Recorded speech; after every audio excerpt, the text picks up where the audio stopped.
এখন তো বন্ধুরা প্রচন্ড গরম আর এখন আমের সিজন চলছে। আম এখন ভালোই পাওয়া যাচ্ছে, তবে এখন ভালো পাওয়া গেলে মানে একটু তো কমেইছে। তো এই আম থাকতে থাকতে আমি এই গরমের জন্য একটা ঠান্ডা ঠান্ডা হেলদি একটা ডেজার্ট আপনাদেরকে বানিয়ে দেখাবো। তো আমি এখানে একটা আম নিয়ে নিয়েছি। আমটাকে আমি এভাবে কেটে নিলাম। এই আমটা আমি এরকম ভাবে কেটে নিচ্ছি, পিস করে নেব। এটা তাহলে কি হবে, তুলতে সুবিধা হবে, সেই জন্য একটু পিস করে নিচ্ছি এইভাবে। আমি সুমনা চলে এসেছি আমার রেসিপি ঝুলি থেকে একটা রেসিপি নিয়ে। আশা করি আপনারা সকলে ভালো আছেন, সুস্থ আছেন। আমার পরিবারে আমার সকল বন্ধুদেরকে স্বাগত জানিয়ে আমি আজকের রেসিপি শুরু করছি। দেখুন এখানে কিন্তু আমি আমটাকে এভাবে কেটে নিয়েছি। তো এই একটা আম আমি মানে একটা পোর্শন আমি এরকম ছাড়িয়ে নিচ্ছি, দুটোই ছাড়িয়ে নেব, আমার দুটোই পুরো আমটাই আমার লাগবে। তো আমি কিছুটা আম পেস্ট করে নেব আর কিছুটা আম এরকম গোটা গোটা রেখে দেব। এটা আমি ছাড়িয়ে নিলাম, আর এগুলো খোসা থেকে ভালো করে একটু ছাড়িয়ে নিতে হবে। এটাকেও আমি ছাড়িয়ে নিচ্ছি। এই আঠিটা থেকেও কিন্তু আমটা আমি বার করে নেব বন্ধুরা। আঠিটার আমটুকু আমি নিয়ে নেব, আঠির থেকে যেটুকু আম বেরোবে সেটাও আমি নিয়ে নিচ্ছি। তো আমটা আমি আগে পেস্ট করে নিয়ে আসি। দেখুন বন্ধুরা, আমি আমটা পুরো ছাড়িয়ে নিয়েছি আর আমি এখান থেকে কয়েকটা টুকরো রেখে দিচ্ছি। এটা আমার পরে কাজে লাগবে, তখন আপনারা দেখতে পাবেন আমি কি কাজে এটা ব্যবহার করব। তো আমার এই একটা আমেই আশা করি হয়ে যাবে। এই দেখুন আমি এইটুকু তুলে রাখলাম, আর এটা আমি পেস্ট করে নেব।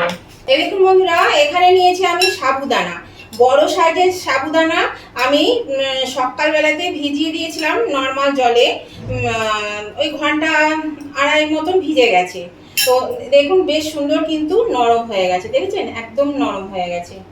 এই দেখুন, এই দেখুন নরম হয়ে গেছে আর ফুলেও গেছে। তো খুব ভালো করে ধুয়ে আমি জল ঝরিয়ে এমনভাবে ভিজিয়েছি, অল্প জল দিয়ে, যেন এটা একদম ভিজে যায় সেই মতন। দেখুন একদম ভিজে জলটা শোক করে নিয়েছে। এইরকম ভাবে সাবুদানাটা থাকবে, মানে বেশি কিন্তু যেন ইয়ে না হয়ে যায়, ভিজে না যায়, জলটা ভালো করে ঝরিয়ে নিতে হবে। তো চলুন আমি আজকে সাবুদানার একটা ডেজার্ট করে আপনাদের দেখাবো। ঠান্ডা ঠান্ডা ডেজার্ট খুবই ভালো লাগে খেতে। এই গরমের দিনে পেটও ঠান্ডা থাকবে আর মনটাও ভালো হয়ে যাবে এটা খেলে, আর পেটটাও কিন্তু ভরে যাবে। এই দেখুন বন্ধুরা, এখানে আমি একটা ননস্টিক প্যানের মধ্যে আমি জল বসিয়ে দিয়েছি, জলটা গরম হয়ে গেছে। এবার আমি এই সাবুদানাগুলো এর মধ্যে একটু দিয়ে দেব। সাবুদানাটা একটু ফুটিয়ে নেব, খুব বেশি ফোটালে হবে না, তাহলে কিন্তু সাবুদানা খুব তাড়াতাড়ি গলে যাবে একদম, কিন্তু খুব বেশি ফোটাবো না। তো এই সাবুদানাটা আমি এর মধ্যে দিয়ে দিলাম। এর মধ্যে কিন্তু আর কিছু লাগবে না, শুধু সাবুদানাটা দিলেই কিন্তু হয়ে যাবে। এটা দিয়ে আমি একটু নেড়ে দিচ্ছি। একটু জলটা বেশি দেবেন, তাহলে সাবুদানার যে আঠালো ভাবটা বেরোয়, তাহলে একটু ওটা পাতলা হবে, তাহলে এটা সুবিধা হবে। সেই জন্য জলটা আমি একটু বেশি পরিমাণে দিয়েছি। এই দেখুন বন্ধুরা, সাবুদানাটা ফুটতে শুরু করেছে আর দেখুন ফুলে কতটা বড় হয়ে গেছে, দেখেছেন? আর এটা কিন্তু এরকম মানে ফুটিয়ে নিলাম, একটু বেশি ফোটাবো না, ফোটানো হয়ে গেছে। এবার আমি এটা কিন্তু নামিয়ে নেব। এর থেকে বেশি ফোটালে কিন্তু সাবুটা পুরো বেরিয়ে যাবে, দানাগুলো সব গলে যাবে, সেই জন্য আমি আর বেশি ফোটাবো না। গ্যাসটা অফ করে দিলাম, দিয়ে এই ছাঁকনির সাহায্যে আমি এই সাবুদানাটা এখানে ঢেলে দিচ্ছি। এটা ঢেলে আমি এটা ছেঁকে নেব। আর এটা কিন্তু বন্ধুরা সাথে সাথেই ঠান্ডা জলে একটু ধুয়ে নিতে হবে, নালে যে আঠালো ভাবটা থাকবে এটা জড়িয়ে যাবে সাবুগুলোর মধ্যে। সেই জন্য কিন্তু সাথে সাথে আমি একটু অফ ক্যামেরায় করে নিচ্ছি, এখানে আমার জল দিয়ে ধুতে অসুবিধা হবে, সেই জন্য আমি অফ ক্যামেরা এটা ধুয়ে নিচ্ছি ভালো করে। এই দেখুন বন্ধুরা, আমি গ্যাসের চুলায় একটা কড়া বসিয়ে দিয়েছি আর এখানে আমি 1 প্যাকেট দুধ দিয়ে দিচ্ছি ঢেলে। এখানে 500 দুধ আছে, এই 500 দুধ আমি দিয়ে দিচ্ছি। আমি এখানে সাবু নিয়েছি প্রায় 100 গ্রাম মতো, আর দুধও নিলাম সেই অনুযায়ী 500 গ্রাম। আমার এতেই হয়ে যাবে। আর নিচে দেখলেন তো একটু জল দিয়েছিলাম, জলটা দিলে কি হয়, দুধটা সরাসরি যদি কড়াইয়ের মধ্যে ঢালা হয়, যে পাত্রে ঢালবেন তাতে তলাতে লেগে যায়। সেই জন্য এইখানে যদি একটু জল দিয়ে দুধটা ঢালা হয় তাহলে কিন্তু পাত্রে কিন্তু দুধটা লাগবে না, সেই জন্য আমি একটু জল দিয়ে দিয়েছিলাম। তো এবার আমি দুধটাকে খুব ভালো করে একটু জাল দিয়ে নেব। এরকম বন্ধুরা এখানে আমি একটু দুধ তুলে নিয়েছি, দুধটা অল্প মানে গরম হওয়ার পরে। তো এখানে আমি দিয়ে দিচ্ছি 2 চামচ মতো উঁচু উঁচু করে একটু আমুলের গুঁড়ো দুধ দিয়ে দিলাম। এই দুধটাকে আমি এটা ভালো করে মিশিয়ে নেব। এটা দিলে কিন্তু খেতে কিন্তু ভালো হবে আর দুধটা বেশ ঘন হবে, সেই জন্য এটা আমার দেওয়া। আপনাদের কাছে থাকলে দেবেন, নাহলে দেওয়ার দরকার নেই। আর দিয়ে দিচ্ছি বন্ধুরা এখানে 2 চামচ কাস্টার্ড পাউডার। কাস্টার্ড পাউডারের গন্ধটাও ভালো লাগবে আর একটা সুন্দর কালার আসবে, সেই জন্য একটু কাস্টার্ড পাউডারও দিয়ে দিলাম। আর খেতেও দারুণ টেস্টি হবে। তাহলে এই দুটো জিনিস দিয়ে আমি একটু ভালো করে এটা গুলে নিচ্ছি। এখানে কাস্টার্ড পাউডার না থাকলে যদি ফুড কালার থাকে সেটা দিতে পারেন, তবে কাস্টার্ড পাউডারটা দিলে পরে কি হবে, গন্ধটা খুব সুন্দর হবে, সেই জন্য কাস্টার্ড পাউডারটা দেওয়া।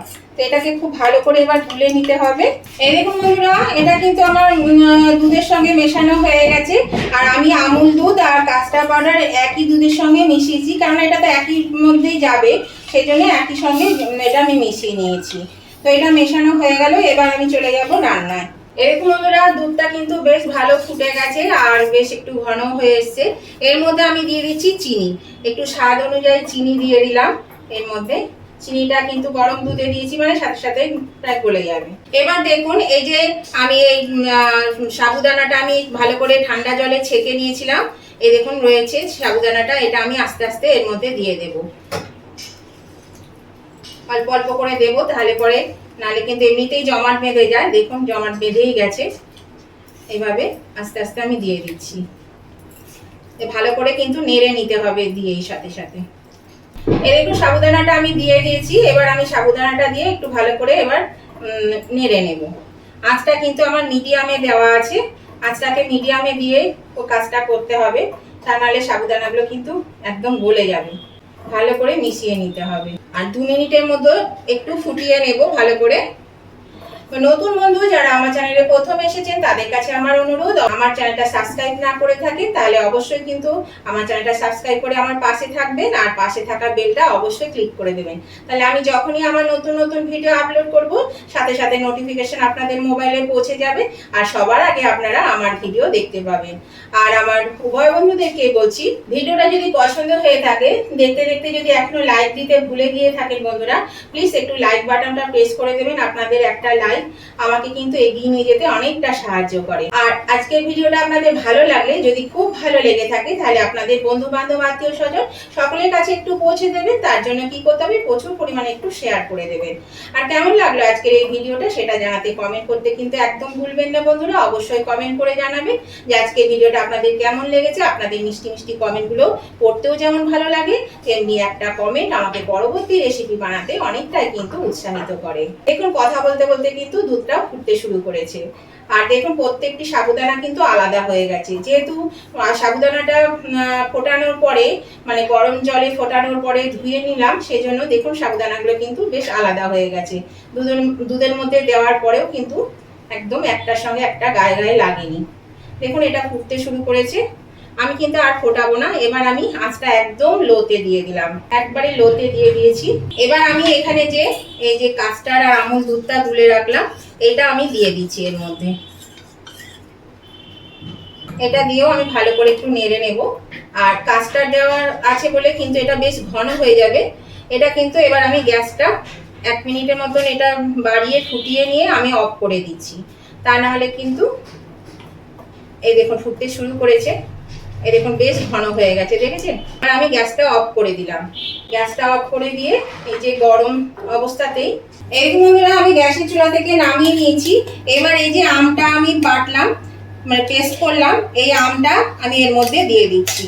আমটা দিয়ে আমি ভালো করে এটা নেড়ে নেব, মানে পুরো ডেজার্টটার সঙ্গে আমটা যেন মিশে যায় ভালো করে, সেইভাবে এটা আমি এর সঙ্গে মিশিয়ে দেব। এটা খেতে অসাধারণ লাগে বন্ধুরা। আর এটা কিন্তু অবশ্যই ঠান্ডা করে খাবেন, এটা গরম গরম খাওয়া যাবে না, এটা ঠান্ডা করে খেতে হবে। আর ভীষণ ভালো লাগে, বাচ্চা থেকে বড় সবার ভীষণ প্রিয়, সবাই ভীষণ চেটে পুটে খেয়ে নেবে। আর এটা কিন্তু খুবই মজাদার একটা ডেজার্ট রেসিপি। এটা খেলে পেটও ভরে যাবে। আপনারা উপোসের দিনেও এইভাবে করে খেতে পারেন, উপোসের দিনেও কিন্তু এটা খাওয়া যায়। আমি এটা ভালো করে মিশিয়ে নিই আগে।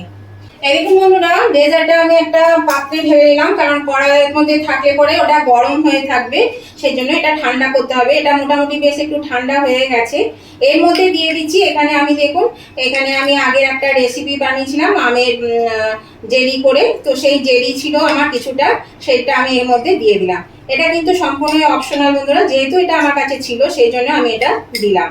আপনারা কিন্তু এটা যদি পারেন দেবেন, নাহলে দেওয়ার দরকার নেই, আপনাদেরকে বানিয়ে দিতে হবে। আমার ছিল বলে আমি এটা দিয়ে দিলাম, সবটা আমি দিয়ে দিলাম এর মধ্যে। আর দিয়ে দিচ্ছি এখানে কিছু ড্রাই ফ্রুটস নিয়েছি, এখানে যেটা মিক্স ড্রাই ফ্রুটস পাওয়া যায় সেখান থেকে আমি এটা নিয়েছি, কিছুটা দিয়ে দিলাম এর মধ্যে। দিয়ে দিচ্ছি এখানে পেস্তা বাদামটা আমি কুচি করে নিয়েছি, কিছুটা পেস্তা বাদাম দিয়ে দিচ্ছি। এখানে নিয়েছি আমন্ড বাদাম, আমন্ড বাদামকেও আমি কুচি করে নিয়েছি, এই আমন্ড বাদাম আমি দিয়ে দিলাম। ড্রাই ফ্রুটসের মধ্যেও কিন্তু এগুলো সবই থাকে বন্ধুরা। আর এখানে নিয়েছি কাজু বাদাম, কাজু বাদামকেও আমি কুচি করে নিয়েছি, এর মধ্যে কিছুটা কাজু বাদামও দিয়ে দিলাম। এবার আমি এটা খুব ভালো করে মিশিয়ে নেব। আর এই যে ড্রাই ফ্রুটস গুলো যদি থাকে অবশ্যই দেবেন, না থাকলে দেওয়ার প্রয়োজন নেই, তাহলে কিন্তু আপনাদের মানে ড্রাই ফ্রুটটা আগে পর্যন্ত হয়ে যাবে। আমকে কুচি করে দিয়ে দেবেন, তাহলেই কিন্তু হবে। এটা এবার আমি ঠান্ডা করে ফ্রিজে ভরে দেবো বন্ধুরা। আর এটা দেখুন, এটা কিন্তু অনেকটাই কিন্তু জমে যাবে, যখনই ঠান্ডা হবে তখনই কিন্তু এটা জমে যাবে। দেখুন এই জিনিসটা জমে যাবে, অনেক জমে যাবে। এই দেখুন, এটা ঠান্ডা হোক, তারপর আমি আবার দেখাচ্ছি। 1 ঘন্টার মতো ফ্রিজে রেখে দিলে কিন্তু এটা বেশ ঠান্ডা হয়ে যাবে। আগে নর্মাল টেম্পারেচারে ঠান্ডা হোক, তারপর আমি ফ্রিজে করবো। এই দেখুন বন্ধুরা, 1 ঘন্টা পরে ফিরে এলাম, আমি ঢাকাটা খুলে দিলাম। এবার দেখা আপনাদেরকে কেমন হয়েছে। এই দেখুন, এটা কিন্তু দারুণ সুন্দর খেতে হয়েছে, খুবই ভালো লাগবে খেতে, এইভাবে যদি আপনারা বানিয়ে নেন। এবার এটা আমি সার্ভ করে দিই। এখানে এই বাটি নিয়েছি, এই বাটির মধ্যে আমি সার্ভ করে দিচ্ছি। এই দেখুন বন্ধুরা, আমি সার্ভ করে দিয়েছি। এবার এই যে আমি কিছুটা ড্রাই ফ্রুটস আমি রেখে দিয়েছিলাম, এগুলো সব একসঙ্গে মিশিয়ে নিয়েছি। এবার এই ড্রাই ফ্রুটসগুলো ওপর থেকে একটু ছড়িয়ে দেব, এটা গার্নিশের জন্য দেখতে ভালো লাগবে, সেই জন্য একটু ড্রাই ফ্রুটসগুলো দিয়ে দিচ্ছি। এই যে আমের টুকরো রেখে দিয়েছিলাম, বললাম যে পরে কাজে লাগবে, তো এই আমের টুকরো আমি এর মধ্যে দিয়ে দিচ্ছি। বন্ধুরা, আজকের এই ডেজার্ট রেসিপিটা আপনাদের কেমন লাগলো? এই সাবুদানা দিয়ে এত সুন্দর একটা ডেজার্ট তৈরি হয়, আপনারা না বানালে কেউ ভাবতেই পারবেন না। এটা যদি আপনাদের ভালো লাগে বন্ধুরা, তবে অবশ্যই কিন্তু লাইক শেয়ার কমেন্ট করতে ভুলবেন না। আর নতুন বন্ধুরা কিন্তু অবশ্যই আমার চ্যানেলটা সাবস্ক্রাইব করে না থাকলে সাবস্ক্রাইব করে আমার পাশে থাকবেন। তো আজকের মতন ভিডিওটা আমি এখানেই শেষ করছি বন্ধুরা। আবার আমি নতুন ধরনের নতুন কোনো ভিডিও নিয়ে চলে আসবো। ততদিন আপনারা ভালো থাকবেন, সুস্থ থাকবেন। Tata, bye bye.